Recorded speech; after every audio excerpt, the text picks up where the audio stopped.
مفت کھانا کھائیں، دوپہر کا کھانا مفت، رات کا کھانا مفت۔ بہت سی جگہوں پہ ہم نے یہ لکھا دیکھا، اور بہت سے لوگوں کو ایسی سوچ بھی آتی ہے کہ کہیں ایسا بھی بینر ہونا چاہیے جس پر یہ لکھا نظر آئے کہ مفت ویلڈنگ سیکھیں، مفت پلمبرنگ سیکھیں، مفت گاڑی کے مستری بنیں، مفت انجینئرنگ سیکھیں، مفت کمپیوٹر سیکھیں، مختلف زبانیں مفت سیکھیں، Chinese, Korean, Japanese, English language course مفت کریں، مفت درزی بنیں، مفت ہنر سیکھیں۔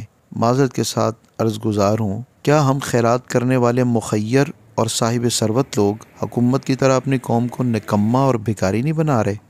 سوچئے کہ 2 دیگوں پر جتنا خرچ آتا ہے، اتنے پیسوں میں کوئی جوس بنانے والی مشین، ویلڈنگ کی مشین یا کچھ دیگر ضروری آلات نہیں آ جاتے؟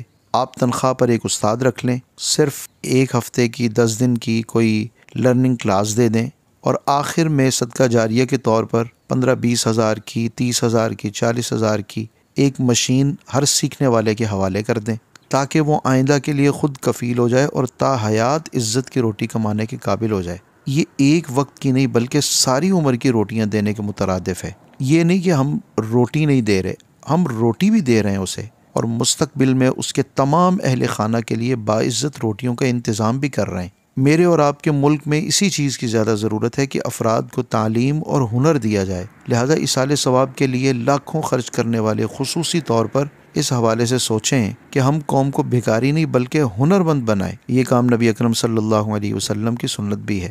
آپ نے ایک ضرورت مند کو سوال کرتے ہوئے دیکھا تو آپ علیہ السلام نے انہیں کلہاڑے کا انتظام کر دیا اور فرمایا، جاؤ جنگل میں چلے جاؤ، وہاں لکڑیاں کاٹو اور لکڑیاں بیچو، اور میں تمہیں 10 دن تک یہاں نہ دیکھوں۔ لہٰذا ضرورت ہے کہ تمام مخیر حضرات اپنے قوم کا درد محسوس کریں۔